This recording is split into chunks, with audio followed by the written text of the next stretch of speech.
51માં પાને ખાલી હેડિંગ મારજો એટલે આપણને ખબર પડે કે આપણે શું પતાવ્યું. પેજ નંબર 51થી ત્રિદોષનો ખ્યાલ. ત્રિદોષનો ખ્યાલ. ત્રિદોષનો ખ્યાલ અને શરીરમાં તેના સંતુલનનું મહત્વ આપણે એ સમજીએ છીએ. હા, તો હવે જુઓ, આ બહુ મહત્વનું આવ્યું કે ત્રિદોષ એટલે શું. બોલો, ત્રિદોષ એટલે શું? આપણા શરીરની વાત છે, નોલેજમાં કેમ આવી? શરીરની વાત નોલેજમાં આવે, હમણાં જ કીધું. ત્રિદોષ એટલે શું કહો?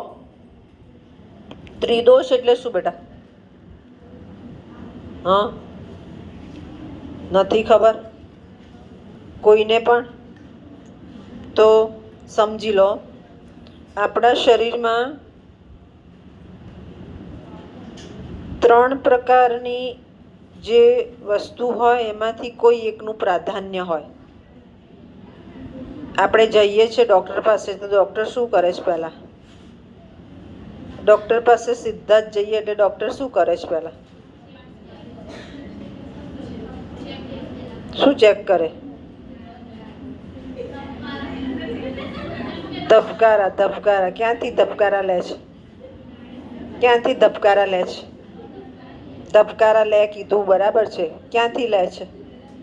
જો આપણે ડૉક્ટર પાસે જઈએ છીએ તો આપણને નથી ખબર. ડૉક્ટર પાસે જઈએ છીએ ત્યારે ડૉક્ટર શું કરે છે? પહેલું આપણને બેસાડે છે બાજુમાં, પછી પહેલું શું કરે છે? પૂછવાની વાત નથી કરતી, શરીરની વાત કરું છું. આ ત્રિદોષ તરફ જવું છે એટલે બોલો. બધા ડૉક્ટર પાસે ગયેલા જ છે. યાદ કરો, તમે ડૉક્ટર પાસે જાઓ છો, પૂછવાની વાત નથી. હા, ડૉક્ટર પહેલું તમારી સાથે શું જે થયું છે તો પૂછે છે, પણ તમારી સાથે કઈ રીતે એપ્લાય થાય છે? હા, બોલો.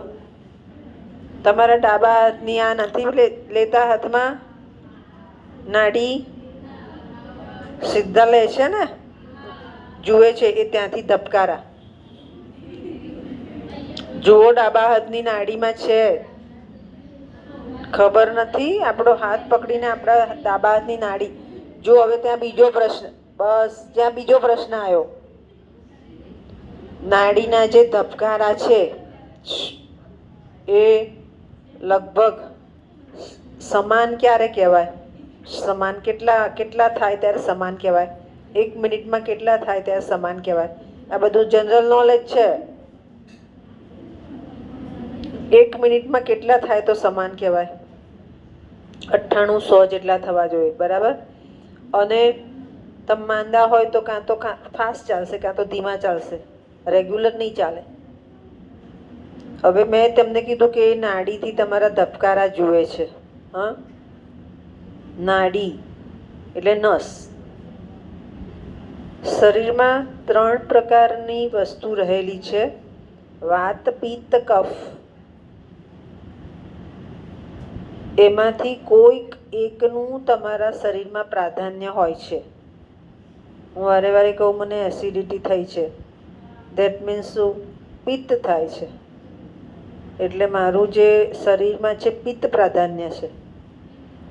એવી રીતે બધા પાસે વાત, પિત્ત, કફમાંથી કોઈ એક હોય જ. એ તમે માંદા પડો ને એટલે દેખાય, ત્યાં સુધી ના દેખાય. એ જે છે એને ત્રિદોષ કહેવાય. આ વાત, પિત્ત, કફને બહુ વધી જાય પિત્ત તો એ વ્યક્તિ કાં તો ઉલટીઓ કરવા માંડે, કાં તો એને પેટમાં બળવા માંડે. પિત્ત વધી ગયું કહીએ છે ને. વાત વધી જાય, વાયુ તો ઓડકાર ખાવા માંડે, ગેસ થઈ જાય. કફ, ઉધરસ ખાવા માંડે, શરદી થઈ જાય. હવે અહીંયા સાયન્સ આવશે. સાયન્સ આવ્યું અહીંયા કે આ જે છે એના આધારે એને સંતુલન કરવા માટે શું કરવું? તો આ સંતુલન તો થાય. કેવી રીતે થાય? તો એ શેનાથી બન્યું છે વધારે મહત્વનું છે. વાત એટલે વાયુ. વાયુ કંઈ બહારનો આપણે ઊભો નથી કરી શકતા. ઈશ્વર આપે જ. ઈશ્વર આપે જ. પિત્ત શેનાથી થાય? તો શરીરમાં અગ્નિ વધી જાય એના લીધે થાય. અને કફ, એવું કંઈક ખાધું હોય કે જેના લીધે પાણીનું ઇમ્બેલેન્સ થાય શરીરમાં, એટલે કફ થાય. હવે આ બધામાં અસંતુલન ઊભું થાય તો એ તમારી પ્રકૃતિ બહાર આવે, વાત પિત્ત કફની.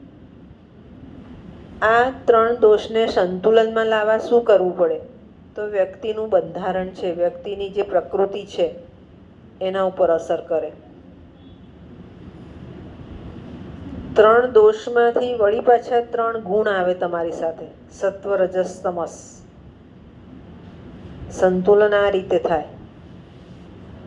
અને એમાંથી પણ કોઈ એક ગુણ તમારી પાસે વધારે હોય. સત્વ એટલે સારો માણસ, રજસ એટલે મધ્યમ, અને તમસ એટલે કોઈનું સારું ના કરી શકે એવો. એટલે એ ગુણ તમારા પેલા દોષ સાથે જોડાય અને પછી તમારા બોડીમાં ફેરફાર થાય. ધારો કે પિત્ત થયું છે ને તમસ ગુણ છે, એ મને નથી ઠીક, આ તમસવાળો. બાકી સત્વવાળો હોય દવા લઈને બેસે, રાહ જોઈએ કે હમણાં 5-6 કલાકે સારું થશે.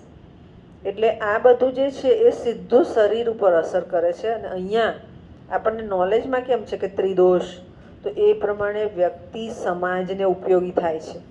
સત્વવાળો સારી રીતે ઉપયોગી થાય, રજસવાળો મધ્યમ રીતે, તમસવાળો સમાજનું ખરાબ જ કરે. ખ્યાલ આવી ગયો? અને એ જ પ્રમાણે તમારું પોતાનું શરીર કામ કરતું હોય છે. સમજ પડી ગઈ?